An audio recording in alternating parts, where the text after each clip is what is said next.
आज की इस क्लास में मुताला करेंगे बच्चों हमारी दरसी किताब जान पहचान के सबक नंबर 11 का, जिसका उन्वान है एक पौधा और घास। ये एक नज्म है जिसे मशहूर शायर इस्माइल मेरठी ने लिखा है। बच्चों के शायर के नाम से आप जाने जाते थे। बच्चों के लिए आपने बहुत सारी तख्लीक की, बहुत सारी नज़में लिखी। आपकी लिखी हुई है एक पौधा और घास, और इसके अंदर आपने ये पैगाम दिया है कि इज़्ज़त उसी की होती है कि जो किसी के काम आता है। वही शख्स इज़्ज़त के काबिल है जो दूसरों का काम निकाले, दूसरों के काम आसान करे, और जो दूसरों के कुछ भी काम नहीं आता, दूसरों के लिए बेकार है, सिर्फ खुद के बारे में ही सोचता है और ख़ुद का ही काम निकालने की कोशिश करता है। तो बच्चों, इस्माइल मेरठी एक पौधा और घास से बताते हैं कि वो शख्स जो किसी के काम नहीं आता वो किसी काम का नहीं है। घास की और पौधे की बातचीत के ज़रिए आपने सारे की सारी ज़िंदगी की हकीकत बयान करने की कोशिश की है। हम सबक शुरू करेंगे उससे पहले मैं आपको बता दूं कि सबक को मैंने 2 हिस्सों में तकसीम किया है। पहले हिस्से के अंदर हम इस्माइल मेरठी का तारुफ हासिल करेंगे और नज़्म एक पौधा और घास का मुताला करेंगे। दूसरे हिस्से के अंदर हम सवालात की मश्क करेंगे। तो शुरू करते हैं हम पहला हिस्सा, इत्तेफाकन एक पौधा और घास। बच्चों, मैंने आपको अभी बताया कि इस्माइल मेरठी बच्चों के शायर थे, बच्चों के लिए लिखते थे। आपने इंजीनियरिंग की तालीम हासिल की थी बच्चों, लेकिन फिर भी आपने इंजीनियरिंग का पेशा इख्तियार नहीं किया। आप मुअल्लिमी का पेशा इख्तियार करके आगे बढ़े। मुअल्लिमी का पेशा आपने इसलिए इख्तियार किया ताकि मुअल्लिमी के ज़रिए बच्चों की दरस व तदरीस कर सकें, बच्चों की तरबियत कर सकें। आपने जो नज़में लिखी, उन नज़मों के पीछे आपका मकसद यही था कि उन नज़मों के ज़रिए बच्चों की अच्छी तरबियत हो सके, बच्चों की इस्लाह हो सके, और बच्चों की इस्लाह के ज़रिए मुआशरे की इस्लाह हो सके और मुआशरा सीधे रास्ते पर चल सके। बच्चों, इस्माइल मेरठी बच्चों की तरबियत के लिए और मुआशरे की इस्लाह के लिए बहुत ज़्यादा फ़िक्रमंद थे। इसी के फ़िक्र के मद्देनज़र रखते हुए आपने नज़में लिखी। आप उनकी मुख्तसर सवाने हयात हमें मुताला करना है और आपको बहुत गौर व फिक्र से देखना है, समझना है, और जो मुश्किल अल्फाज आते हैं, जो बातें समझ में नहीं आती हैं, उसको अंडरलाइन कर लेनी है और समझने की कोशिश करनी है। इस्माइल मेरठी 1844 में आपका पैदाइश हुई थी और विलादत हुई थी, और 1917 में आपका इंतकाल हुआ था। आपकी पैदाइश भी मेरठ में हुई थी और इंतकाल भी आपका मेरठ में हुआ था। यूपी का एक शहर है मेरठ, और उस मेरठ शहर से वाबस्ता होने की वजह से ही आपका नाम मेरठी पड़ा था। इस्माइल आपका तखल्लुस था और मेरठी आपका लक़ब था। मोहम्मद इस्माइल नाम और इस्माइल तखल्लुस। मेरठ में पैदा हुए इसलिए आपके मेरठी कहा गया। उस दौर के रिवाज के मुताबिक उन्होंने इब्तिदाई तालीम घर पर हासिल की। बच्चों, वो जो दौर था, पुराना दौर था, और उस वक्त बनज़्म मदरसे या स्कूल नहीं हुआ करते थे, तो बच्चों की तरबियत और तालीम का इंतज़ाम घर पर ही किया जाता था। बच्चों के वालिद वालिदा या कोई उस्ताद मुकर्रर कर लिया जाता था, तो वो घर पर ही आके उनकी तरबियत का इंतज़ाम होता था। घर पर ही तरबियत होती थी, और जितनी भी उनकी पढ़ाई लिखाई का काम था वो सारा घर पर ही होता था। तो वो एक रिवायत चल गई थी घर पर तालीम की। तो उसी रिवायत के मुताबिक इस्माइल मेरठी की भी घर पर तरबियत हुई। मेरठ के एक आलिम रहीम बेग से फ़ारसी ज़ुबान की आला तालीम पाई। मेरठ के एक आलिम का नाम बताया गया है। नाम क्या है? रहीम बेग। रहीम बेग से आपने फ़ारसी की आला तालीम हासिल की। अंग्रेज़ी ज़ुबान में भी महारत हासिल करके इंजीनियरिंग का कोर्स किया, लेकिन कौम के बच्चों की तालीम में दिलचस्पी की वजह से उन्होंने मुअल्लिमी का पेशा इख्तियार किया। आपने इंजीनियरिंग बन गए थे, आपने फ़ारसी पढ़ी, आपने अंग्रेज़ी भी बहुत अच्छी महारत हासिल की अंग्रेज़ी में भी, लेकिन उसके बाद आप इंजीनियरिंग ना करके मुअल्लिमी के अंदर आ गए। मुअल्लिमी यानी उस्ताद बन गए, दरस व तदरीस के काम में आ गए, पढ़ने लिखने के काम के अंदर आ गए, और आपने बच्चों के लिए दरस व तदरीस में आ गए, बच्चों की तालीम और तरबियत के लिए। अपने अहद के अहम शायरों, यहाँ पर बच्चों अहद का माने हैं वक्त के, दौर के। अपने दौर के अहम शायरों, जो नाम दे रखे हैं, कौन से मशहूर शायर थे आपके दौर के अंदर? अल्ताफ़ हुसैन हाली, शुबली नोमानी की तरह मौलवी इस्माइल मेरठी ने भी अपनी शायरी को बड़ों और बच्चों दोनों के लिए तालीम और तरबियत का ज़रिया बनाया और दरसी किताबें भी लिखी। जो उस वक्त दौर चल रहा था, उस दौर के जो अल्ताफ़ हुसैन हाली और शुबली नोमानी जैसे मशहूर शायर थे, ये अपना मकसद बनाए हुए थे कि बच्चों की तालीम और तरबियत करनी है। शेर व शायरी करने वाले, गज़ल लिखने वाले, नज़्म लिखने वाले बहुत सारे शायर थे बच्चों, लेकिन उनका मकसद बच्चों की तरबियत नहीं था। लेकिन इस्माइल मेरठी, अल्ताफ़ हुसैन हाली, शुबली नुमानी जैसे शायरों ने उन मज़ाह से दूर हटकर, लज़्ज़त व मज़ा से दूर हटकर अपनी शायरी बच्चों के लिए पाबंद कर दी, बच्चों के लिए अपनी वक्फ कर दी शायरी। और इसके अलावा इस्माइल मेरठी ने दरस व तदरीस के लिए किताबें भी लिखी। उन्होंने सादा और सलीस ज़ुबान में उर्दू सिखाने के साथ साथ उन किताबों में अखलाकी मौज़ूआत को उस खूबी से शामिल किया। अखलाकी मौज़ूआत हमारे अखलाक अच्छे करने वाले मौज़ूआत, सच बोलने वाले, सच्चे रास्ते पर चलने वाले, सीधे रास्ते पर चलने वाले, ईमानदारी बढ़ाने वाले मौजू अपने नज़मों के अंदर, अपनी तख्लीक़ों के अंदर इस्तेमाल किए। पढ़ने वाले तालीम के साथ साथ तरबियत के जेवर से भी आरास्ता हो सके, तालीम के साथ साथ उनकी अच्छी तरबियत भी हो सके, उनकी अच्छी परवरिश भी हो सके। इस्माइल मेरठी ने ऐसी नज़में लिखी हैं जो सिर्फ बच्चों के लिए हैं और हर अहद में उनकी मानवियत और अफादियत बरकरार रही है। मानवियत, उनको मानना, हर दौर के अंदर उनको माना जाता है, उनको पुख्ता माना जाता है कि बच्चों की तरबियत के लिए बहुत अच्छी है और मुफीद भी है हर दौर के अंदर। अफादियत, मुफीद, फ़ायदेमंद, हर दौर के बच्चों के लिए आपकी लिखी हुई नज़्म फ़ायदेमंद है, उस दौर के बच्चों के लिए भी और आज इस दौर के बच्चों के लिए भी। वहाँ भी उतना ही फ़ायदा पहुँचाया जितना ये आपको पहुँचा रही हैं, आपको पहुँचाएंगी। उनका कलाम कुल्लियात इस्माइल के नाम से शाया हो चुका है। आपका जो कलाम है वो कुल्लियात इस्माइल के नाम से शाया हुआ है, छपा है। शाया यानी छपना। और ये जो नज़्म हमारे इस्तेमाल की गई है, आपने एक पौधा और घास, जो हमारे दरस के अंदर हमारी आई है, हमारे निसाबी किताब में जो आपकी एक पौधा और घास उन्वान से नज़्म आई है, ये नज़्म भी बच्चों आपकी तरबियत के लिए हैं, आपके अंदर अच्छे अखलाक पैदा करने के लिए हैं।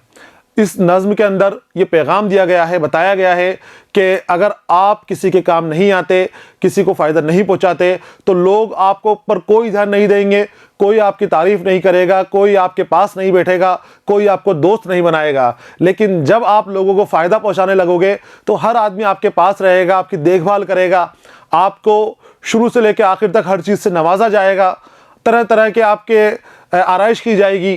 तो एक पौधा और घास की बातचीत के ज़रिए आपने ये सारी चीज़ें बताने की कोशिश की है। तो पहले नज़्म की मैं आपके सामने बुलंद ख़्वानी करूँगा, बुलंद ख़्वानी करने के बाद फिर हम कुछ बंद लेके अशार साथ में लेकर और उनकी तशरीह करेंगे। तो मैं बुलंद ख़्वानी करूँगा, आपको गौर से सुनना है। कोई बात समझ में नहीं आती है तो उसको मैं यहाँ पर क्लियर करता चलूँगा, आपको समझाता चलूँगा।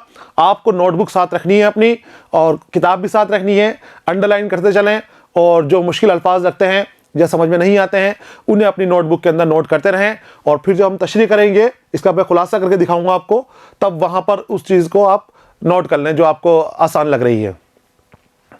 तो शुरू करते हैं हम। इत्तेफाकन एक पौधा और घास, बाग में दोनों खड़े हैं पास पास।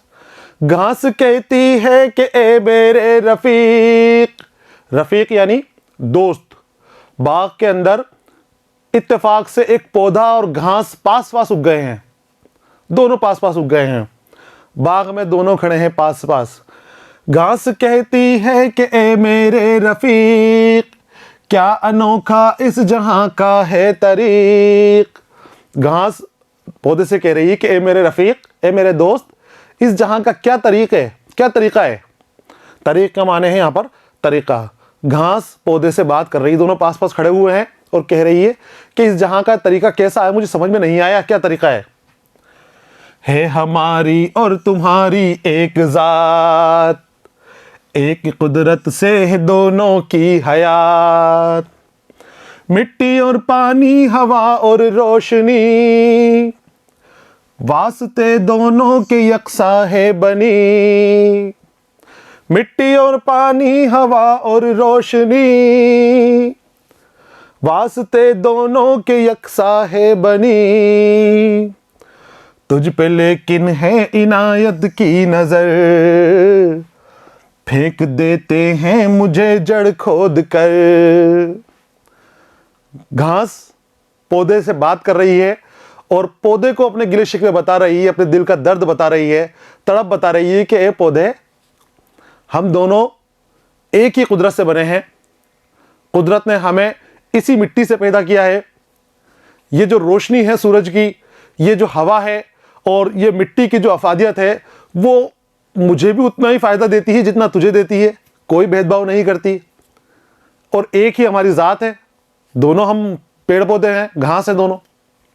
तो मुझे ये दुनिया का रिवाज समझ में नहीं आ रहा है कि हो क्या रहा है, क्यों हो रहा है ये, कि तुझ पे इनायत की नज़र, तुझ पे लेकिन है इनायत की नज़र, कि तुझ पर इनायत की नज़र है, करम किया जा रहा है, तेरे ऊपर मेहरबानी की जा रही है। और जबकि फेंक देते हैं मुझे जड़ खोद कर, और मुझे जड़ें खोद कर फेंक दिया जाता है। मुझे कोई अपने पास नहीं रख रहा, कोई मेरी देखभाल नहीं कर रहा। तुझ पे तो पानी भी डाल रहे हैं, तुझे खाद भी दे रहे हैं वक्त वक्त के ऊपर, और एक जैसे हैं हम दोनों, लेकिन ये क्या माजरा है, मेरे समझ में नहीं आ रहा। आगे देखिए और क्या कहती है। कौन देता है मुझे या फैलने, खा लिया घोड़े गधे या बैल ने। कौन देता है मुझे या फैलने, खा लिया घोड़े गधे या बैल ने। तुझ पे मुंह डाले जो कोई जानवर, उसकी ली जाती है डंडे से खबर। तुझ पे जो मुंह डाले जो कोई जानवर, उसकी ली जाती है डंडे से खबर। चाहते हैं तुझको सब करते हैं प्यार, कुछ पता इसका बता ए दोस्तदार। चाहते हैं तुझको सब करते हैं प्यार, कुछ पता इसका बता ए दोस्तदार। ये गिला घास पौधे से कर रही है। बहुत खूबसूरत अंदाज के अंदर इस्माइल मेरेठी ने आसान ज़बान के अंदर दर्द बयान किया है और बताया है कि घास और पौधा दोनों पास पास खड़े हुए हैं इत्तेफाक से, और दोनों बात करने लग जाते हैं। उनकी बातचीत को ड्रामाई शक्ल में पेश किया है, जैसे ड्रामा हो रहा हो, कोई नाटक चल रहा हो।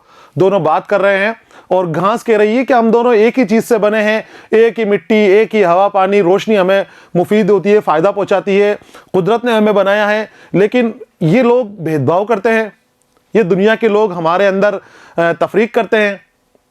मुझे तो उखाड़ के फेंक देते हैं, जड़ से निकाल के फेंक देते हैं, ज़रा सा मैं दिखती हूँ कहीं, और तेरे अंदर खूब तेरी हिफाजत करते हैं। कभी कोई जानवर आके खा जाता है मुझे, कभी लोग उखाड़ के फेंक देते हैं, और तेरे ऊपर अगर कोई जानवर मुंह डालता है तो उसको डंडे से पिटाई की जाती है। तुझ पे मुंह डाले जो कोई जानवर, उसकी ली जाती है डंडे से खबर। तुझ पर अगर कोई जानवर मुंह डाले तो उसकी डंडे से खबर ली जाती है, और मेरी तो कोई औकात ही नहीं है।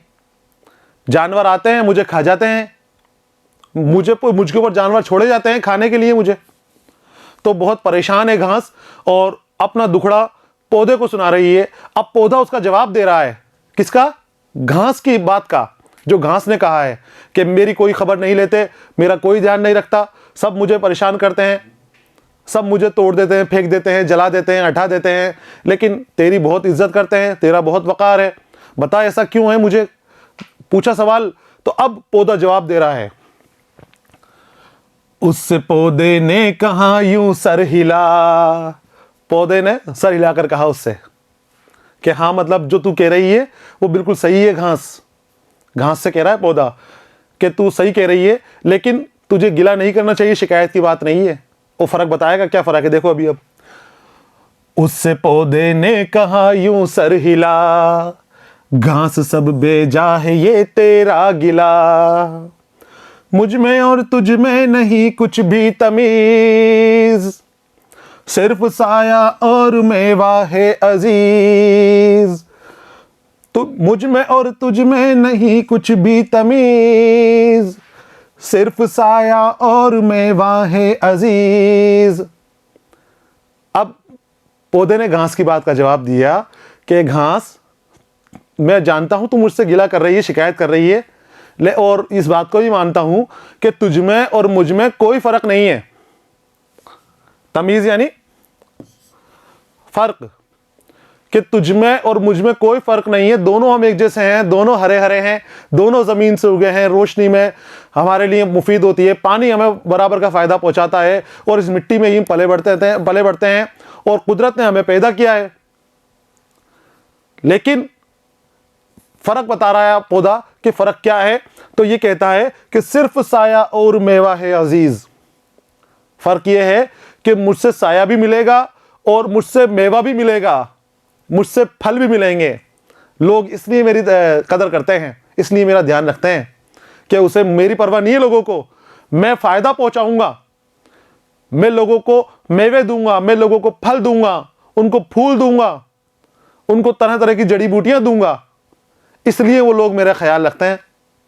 दरख्त जवाब दे रहा है, पौधा जवाब दे रहा है। पौधा बड़ा होकर जब दरख्त बनेगा तो वो बहुत फायदेमंद होगा लोगों के लिए। जब कुछ उसके अंदर फल फूल वगैरह नहीं आएंगे तो वो गर्मियों के अंदर साया देगा। और घास क्या देती है? घास बच्चों कुछ भी नहीं देती हमें, घास से हमें कुछ भी हासिल नहीं होता। तो पैगाम देखिए आप इस्माइल मिरेठी का कि अगर आप किसी के फायदा नहीं पहुंचाओगे, किसी के काम नहीं आओगे, तो कोई भी आपको नहीं पूछेगा, कोई भी आपकी कद्र नहीं करेगा, आप रोन दिए जाओगे, आप साइड में कर दिए जाओगे। और अगर आपने फायदा पहुंचाया लोगों को, लोगों के काम आए, लोगों के काम निकालने शुरू करिया, लोगों के दुख और दर्द को आपने बांटने की कोशिश की, तो आपकी कदर होने लग जाएगी बच्चों। लोगों के दुख दर्द बांटोगे तो लोग पूछेंगे आपको कि भाई वो शख्स कौन है जो हमारे दुख दर्द बांटता था, वो शख्स अच्छा है जो हमारी परेशानियां सुनता था, है ना। देखो, फायदा एक रोज मुझसे पाएंगे, साए में बैठेंगे और फल खाएंगे। है यहां इज्जत का सहरा उसके सर, जिससे पहुंचे नफवा सबको बेशतर। है यहां इज्जत का सहरा उसके सर, जिससे पहुंचे नफवा सबको बेशतर। फिर आगे पौधा जवाब देता है कि एक दिन जब मैं बड़ा हो जाऊंगा तो मेरा साए के अंदर बैठेंगे आकर और मुझसे फल खाएंगे। और फिर उसको सीख दे रहा है, उसको पैगाम दे रहा है घास को, तो घास तो गिला तो कर रही है, लेकिन ये बात याद रखना कि जो लोगों को फायदा पहुंचाता है, लोग उसी की ही इज्जत करते हैं इस दुनिया के अंदर। किसकी इज्जत करते हैं? जो दूसरों को फायदा पहुंचाता है, दूसरों की भलाई का काम करता है। नफा यानी फायदा, मुनाफा, जिससे लोगों को कुछ मिलेगा, कुछ फायदा होगा, उसी की कदर करेंगे, उसी की इज्जत करेंगे। तो समझाने की कोशिश की इस्माइल मिरेठी ने कि बच्चों, लोगों को फायदा पहुंचाने वाले बन जाओ, लोगों की कमियों को दूर करने वाला बन जाओ, लोगों के बुरे वक्त के अंदर उनका साथ देने वाला बन जाओ। अपने अंदर ऐसी इंसानियत बना लो कि तुम्हारे से किसी की परेशानी नहीं देखी जाए, किसी का दुख दर्द नहीं देखा जाए, किसी के खराब हालात नहीं देखे जाएं। जब भी कोई खराब हालात में हो, परेशान हो, मजलूम हो, उसकी मदद के लिए पहुंच जाओ, उसकी मदद करो बच्चों। मदद करोगे तो उससे आपको क्या फायदा होगा कि आपके दिल को सुकून मिलेगा और आप अच्छे इंसान गिने जाएंगे, आपकी तारीफ होगी, आपकी तौकीर होगी, आपकी इज्जत की जाएगी, आपको इज्जत दी जाएगी बच्चों। तो हमेशा हमें अपने साथ साथ दूसरों की भलाई के काम भी करने हैं, अच्छा बनना है और दूसरों को भी अच्छा बनाने की कोशिश करना है। यह थी बच्चों नज्म एक पौधा और घास, जिसके अंदर एक पौधा और घास दोनों जो है आपस में बातें कर रहे थे और उनकी बात के जरिए ही इस्माइल मिरेठी ने ड्रामाई शक्ल के अंदर हमें समझाने की कोशिश की है। आगे आते हैं, अब हम इसकी तशरीह करेंगे, अलग अलग अशार को समझने की कोशिश करेंगे। पहला बंद है हमारा, इत्तेफाकन एक पौधा और घास, बाग में दोनों खड़े हैं पास पास। घास कहती है कि मेरे रफीक, क्या अनोखा इस जहां का है तरीक। इत्तेफाकन, इत्तेफाक से, बगैर इरादे के जो काम अचानक हो जाए वो इत्तेफाक से, इत्तेफाकन उस काम को कहा जाता है। रफीक साथी और दोस्त, और तरीक यानी तरीका, जो मैंने आपको बताया। अब जब हम खुलासा करेंगे, अगर हमारे पास सवाल में यह आता है कि मैं सयाक़ व सबाक़ के खुलासा कीजिए, तो आपको सयाक़ व सबाक़ का हवाला देना है। हवाला पूछा जाए तब उसको आपको बताना है कि ये नज़्म कहाँ से ली गई है, दरसी किताब का नाम देना है, नज़्म का नाम देना है और नज़्म के शायर का नाम देना है कि नज़्म के मुसन्निफ़ कौन है, किसने ये नज़्म लिखी है। और उसके बाद मुख्तसर तौर पर उस नज़्म का मौजू आपको बताना है कि किस मौजू के ऊपर ये नज़्म है। देखिए आप, हवाला है इसका, नज़्म एक पौधा और घास इस्माइल मेरेठी ने बच्चों की तरबियत के लिए लिखी है। इस नज़्म में इस्माइल मेरेठी ने एक पौधा और घास की गुफ्तगू के ज़रिए हमें पैगाम दिया है कि दुनिया उसी की कदर करती है जिससे कुछ फ़ायदा पहुंचता है, और जो दुनिया को फ़ायदा नहीं पहुंचाता उसकी कहीं कोई कदर नहीं होती। और फिर इस बंद का जो हम इत्तेफाकन वाला पढ़ा है, इसका खुलासा देखिए। नज़्म के इस बंद में इस्माइल मेरेठी कह रहे हैं कि इत्तेफाकन बाग में एक पौधा और घास पास पास खड़े हुए हैं। इत्तेफाकन के मायना भी बताए हैं आपको। बेइरादा या अचानक जिसका कोई इरादा ना हो वो काम हो जाए तो उसे इत्तेफाकन कहा जाता है। खड़े हुए हैं और बातें कर रहे हैं। घास पौधे से कहती है कि मेरे दोस्त, इस दुनिया का तरीका कितना अजीब है। घास पौधे से बात कर रही है कि मेरे दोस्त, कितना अजीब है इस दुनिया का तरीका। कैसा तरीका है दुनिया का कि हम दोनों एक जैसे बने हुए हैं लेकिन मुझे इज्जत नहीं देते, तुम्हें इज्जत देते हैं। आगे आओ अगले बंद के ऊपर। अगला बंद कह रहा है हमारी और तुम्हारी एक ज़ात, एक कुदरत से है दोनों की हयात, मिट्टी और पानी, हवा और रोशनी, वास्ते दोनों के यकसा है बनी। हयात यानी जिंदगी और यकसा यानी एक जैसा, एक जैसी। तो पौधा कह रहा है कि कितनी अजीब बात है कि हमारी और तुम्हारी एक ज़ात है, एक ही ज़ात है हमारी, एक जैसे हैं बिल्कुल, और एक कुदरत से है दोनों की हयात, एक ही कुदरत से दोनों की हयात है। मिट्टी और पानी, हवा और रोशनी, वास्ते दोनों के यकसा है बनी। मिट्टी, पानी, हवा और रोशनी दोनों के लिए यकसा है, दोनों के लिए बराबर है, जरा सा भी भेदभाव नहीं करती। मिट्टी और पानी, बताओ पौधे और घास के अंदर फर्क करती है? नहीं करती। जितना फायदा घास को पानी पहुंचाएगा उतना ही फायदा पानी पौधे को भी पहुंचाएगा। जितना ही फायदा रोशनी घास को पहुंचाएगी उतना ही फायदा या उतनी ही मुफीदियत वो पौधे की नहीं रहेगी। तो ये चीजें तो कुछ भी तफरीक नहीं कर रही, कुछ भी भेदभाव नहीं कर रही। तो फिर ये जमाने की क्या अजीबियत है, जमाना कितना अजीब हो रहा है। तो इस बंद का खुलासा देखिए। इस बंद में घास पौधे से कहती है कि मेरी और तुम्हारी जात एक ही है और हम दोनों को पैदा करने वाला रब भी एक ही है। हम दोनों को ही रब ने मिट्टी, पानी, हवा और रोशनी के जरिए बनाया है और ये चीजें हमें बराबर फायदा पहुंचाती हैं। घास भी मिट्टी से निकल रही है और पौधा भी मिट्टी से निकल रहा है, और दूसरी जो चीजें हैं उनकी मुफादियत भी दोनों के लिए बराबर है, अफादियत भी दोनों के लिए बराबर है। तो फिर ये भेदभाव क्यों, ये तफरीक क्यों की जाती है हमारे बीच में। आगे देखो घास क्या कहती है कि तुझ पे लेकिन है इनायत की नज़र। पौधे से कह रही है कि तुझ पे इनायत की नज़र है, तुझ पर सब मेहरबानी करते हैं। इनायत की नज़र, मेहरबानी, सब तेरी इज्जत कर रहे हैं, मेहरबानी कर रहे हैं, और फेंक देते हैं मुझे जड़ खोद कर। और मेरे साथ क्या सलूक किया जा रहा है, मुझे जड़ से खोद कर फेंक दिया जाता है। तुझ पर मेहरबानी कर रहे हैं, और घास कह रही है कि पौधे मुझे तो जड़ से खोद कर फेंक देते हैं कि मैं दोबारा पैदा ही नहीं हूं। अगर ऊपर से काटते तो मैं फिर दोबारा बढ़ जाऊं, लेकिन मुझे तो जड़ से खोदते हैं जिससे मैं पैदा नहीं हो पाती हूं। कौन देता है मुझे यहां फैलने, खा लिया घोड़े गधे या बैल ने। और मुझे फैलने कौन देता है? यहां पर हर आदमी मेरे पीछे पड़ा हुआ है, हर शख्स मेरे पीछे पड़ा हुआ है कि मुझे या तो इंसान खोद कर निकाल देते हैं, जड़ से निकाल देते हैं, और अगर इंसान नहीं निकालें तो बैल वगैरह जानवर जो है ये खा जाते हैं मुझे। घोड़ा खा जाता है, बैल खा जाता है, खच्चर खा जाता है, गधा खा जाता है, जिसको मौका मिलता है वही घास को खा जाता है। तो इस शेर का देखो खुलासा।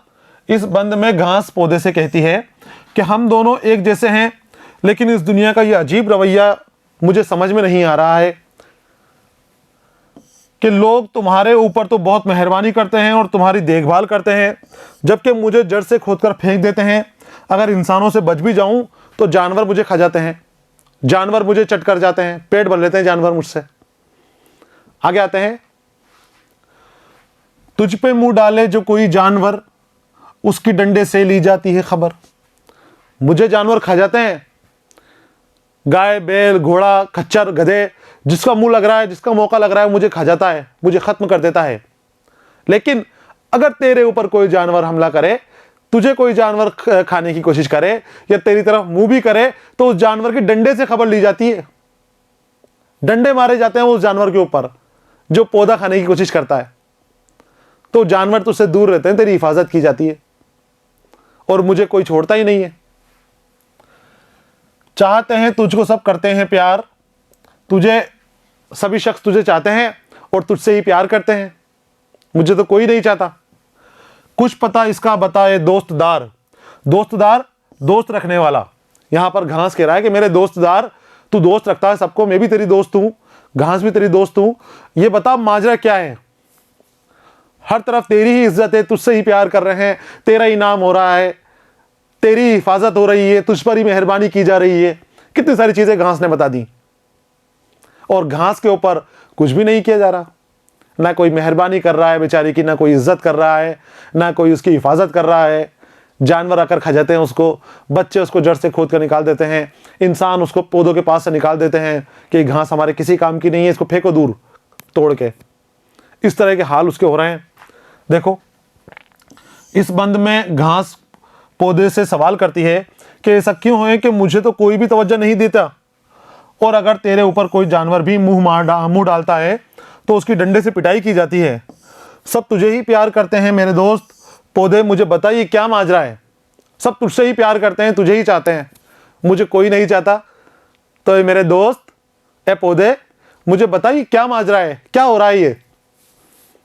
देखिए आगे अगले बंद में, अब पौधे की बारी आई। अभी तक कौन कह रहा था? अभी तक घास बोल रही थी, घास बात कर रही थी। किससे बात कर रही थी? पौधे से घास बात कर रही थी।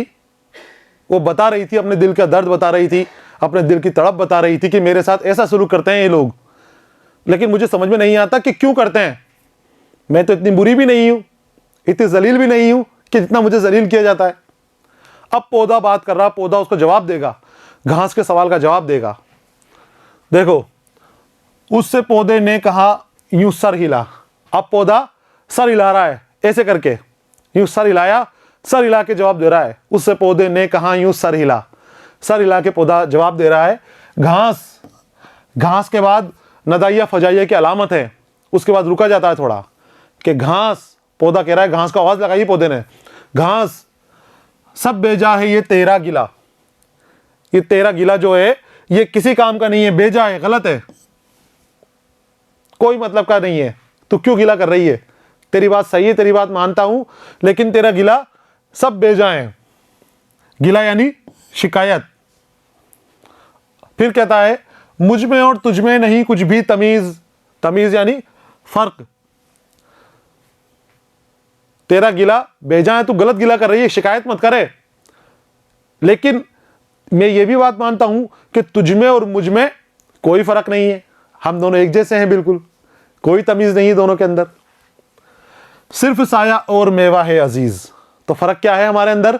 जब हम एक जैसे हैं, एक ही हवा पानी और मिट्टी से बने हैं, एक ही कुदरत ने बनाया है, एक ही जात के हैं, तो फर्क सिर्फ इतना है कि घास, तेरे पास मेवा नहीं है, तेरे पास फल नहीं है, तेरे पास साया नहीं है, जबकि मेरे पास साया भी है, मेरे पास फल भी है, मेरे पास मेवा भी है, इसलिए लोग मेरे पास आते हैं।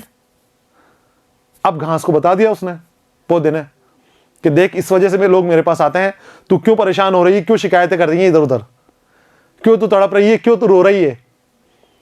उसने बता दिया पौधे ने। देखिए इसका, इस बंद में पौधा घास के सवाल का जवाब दे रहा है। वो सर हिलाकर घास से कहता है कि घास, मैं तेरी बात से इत्तेफाक रखता हूं कि मुझ में और तुझ में कोई फर्क नहीं है, लेकिन तुझे इस बात की शिकायत नहीं करनी चाहिए, इस बात की शिकायत नहीं करनी चाहिए। अगर शिकायत करती है तो पहले अपने अंदर फल पैदा कर ले, अपने को इतना बड़ा कर ले कि तू साया देने लायक हो जाए, ये अपने अंदर मेवे उगा ले। अगर तेरे अंदर घास के अंदर ही मेवे लग जाएंगे तो लोग घास की भी कदर करने लग जाएंगे, घास की भी हिफाजत करने लग जाएंगे, क्योंकि लोग मेरे पास मेरे साया, फल और मेवे के लिए आते हैं जो कि तेरे पास मौजूद नहीं है, इसलिए तेरी इज्जत नहीं होती। अगर तुझे पौधे के बराबर होना है तो घास तू भी अपने अंदर मेवा पैदा कर ले। लोग मेवा खाने के लिए घास के पास आएंगे। आगे आते हैं अगले बंद के अंदर। देखिए इसमें फायदा एक रोज मुझसे पाएंगे। मेरी देखभाल क्यों करते हैं लोग? पौधा कह रहा है घास से कि मेरी देखभाल क्यों करते हैं? कि उनको पता है कि एक ना एक रोज वो जरूर मैं उनके लिए फायदा पहुंचाऊंगा। वो इसीलिए मेरी देखभाल कर रहे हैं, मेरा बड़ा कर रहे हैं मुझे, कि मैं जब बड़ा हो जाऊंगा तो उनको फायदा पहुंचाऊंगा। साए में बैठेंगे और फल खाएंगे। मेरे साए में भी बैठेंगे और मुझसे फल भी लेंगे, फल खाएंगे मेरा, इसलिए मेरी देखभाल करते हैं, मेरी हिफाजत करते हैं। तो है यहां इज्जत का सेहरा उसके सर। इज्जत का सेहरा, इज्जत का सेहरा यहां मुहावरा है, इज्जत होना, इज्जत दी जाना। इज्जत का सेहरा उसके सर है जो लोगों को फायदा पहुंचाता है, यानी इज्जत उसी को मिलेगी जो लोगों को नफा पहुंचाता है यहां इज्जत का सेहरा उसके सर। इज्जत का सेहरा उसके सर है जिससे पहुंचे नफा सबको बेशतर, बेशतर बहुत सारा, ज्यादातर, बेशतर ज्यादातर, अक्सर, और नफा यानी बच्चों फायदा। तो इज्जत का सेहरा उसके सर है, उन्हीं की इज्जत की जाती है जो दूसरों को फायदा पहुंचाने की कोशिश करते हैं और फायदा पहुंचाते हैं। इसका खुलासा देखिए। इस बंद में पौधा घास से कह रहा है कि लोग मेरी देखभाल और मुझ पर मेहरबानी इसलिए करते हैं क्योंकि जब मैं बड़ा हो जाऊंगा तब मेरे साए में बैठेंगे और मेरे फल और मेवे खाएंगे। इस दुनिया में लोग उसी की इज्जत करते हैं जिससे उन्हें कोई फायदा पहुंचता है। इस दुनिया में लोग किसकी इज्जत करते हैं? जिससे उन्हें कोई फायदा पहुंचता है। ये तो हो गई बच्चों हमारी नज्म एक पौधा और घास। इसको शायर हैं इस्माइल मेरेटी। बहुत खूबसूरत नज्म आपने लिखी है, ड्रामाई शक्ल में आपने नज्म लिखी है जिसके अंदर एक पौधा और घास बातचीत कर रहे हैं। और इस पौधे और घास की बातचीत के ज़रिए इस्माइल मेरेटी ने हमें कितना अच्छा पैगाम दे दिया है बच्चों कि हमें दूसरों को फ़ायदा पहुंचाने की कोशिश करनी चाहिए और दूसरों की भलाई के बारे में सोचना चाहिए, अपने बारे में सोचना छोड़ देना चाहिए, खुदगर्ज नहीं बनना चाहिए। जब भी सोचो पहले दूसरे का फ़ायदा सोचो और उसके बाद अपने बारे में सोचो। जो चीज़ खुद के लिए खरीदो वही चीज़ सामने वाले के लिए खरीदो, उसी चीज़ से दूसरे को भी फ़ायदा पहुंचाने की कोशिश करो। बच्चों ये हमारी नज़्म मुकम्मल हो गई है और ये हिस्सा हमारा पूरा हो गया है। अगले हिस्से के अंदर हम सवाल जवाब के साथ फिर मिलेंगे। तब तक के लिए आप लोगों की भलाई करने के लिए और नफ़ा पहुंचाने के काम करते रहिए, पढ़ते रहिए, खुश रहिए। अलविदा।